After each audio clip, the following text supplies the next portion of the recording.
समस्त साहित्य साधकों को रेखा तिवारी का सादर प्रणाम। भाइयों और बहनों, मेरे द्वारा लिखा गया आलेख संगठन में शक्ति है। एक किसान के 4 आलसी बेटे थे। एक दिन किसान ने चारों को एक एक लकड़ी देकर बुलवाया और कहा, इन्हें तोड़ो। सभी ने फटाफट लकड़ियां तोड़ डाली। उसके बाद किसान ने चारों लकड़ियों का एक गट्ठा बनाया। उनमें से प्रत्येक को गट्ठा तोड़ने के लिए कहा। लाख प्रयत्न के बावजूद वह गट्ठा नहीं टूटा।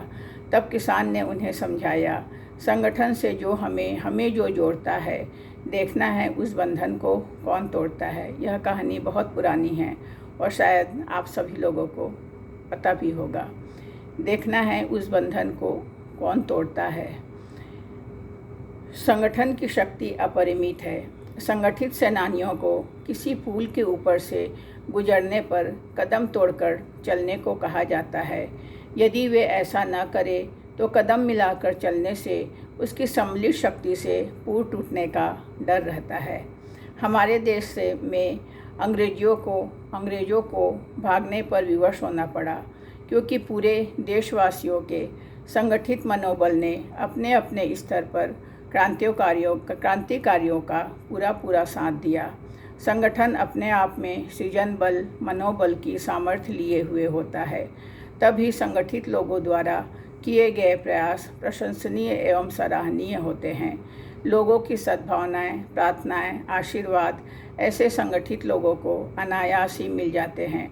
इसके विपरीत यदि संगठन की शक्ति विध्वंसात्मक रही तो अशांति, अराजकता, धर्म विग्रह जैसे उत्पात खड़े हो जाते हैं।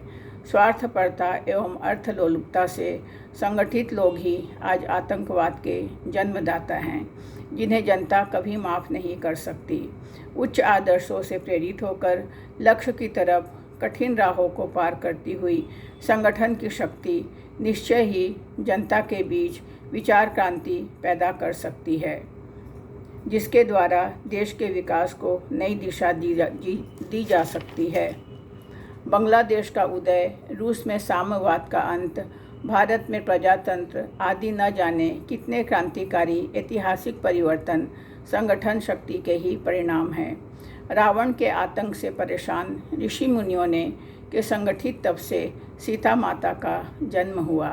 अहंकारी रावण का अंत रीछ वानर जैसे तुच्छ समझे जाने वाली सेना के संगठन से ही संभव हुआ।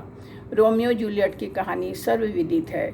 जूलियट राजकुमारी थी। रोमियो के सामने शर्त रखी गई कि नगर के बाहर पहाड़ है, उसमें से जो नदी बहती है उसे राजमहल तक लाया जाए। असंभव लगने वाले कार्य को रोमियो ने अपने मनोबल के सहारे शुरू किया। धीरे धीरे लोगों का सहयोग मिलने लगा। सभी की संगठित शक्ति ने जल्दी ही पहाड़ से राजमहल तक नहर खोद लिया। रोमियो की शादी जूलियट से हो गई। ऐसे ही देश का प्रत्येक नागरिक का मनोबल ऊंचा एवं उच्च आदर्शों से युक्त रहे तो सबका संगठित मनोबल देश के विकास में अहम भूमिका निभा सकता है, क्योंकि संगठन विकास का मूल मंत्र है।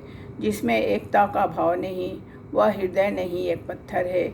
जिसमें संगठन का भाव नहीं, निश्चय ही वह अकर्मण्य है। मिलजुल कर रहो और कार्य करो, यही संगठन का मूल मंत्र है। सादर आभार। भाइयों और बहनों, आप सब हमारे YouTube चैनल को ज़्यादा से ज़्यादा सब्सक्राइब और लाइक कर हमारे सचेतन सहभागी बने। सादर आभार।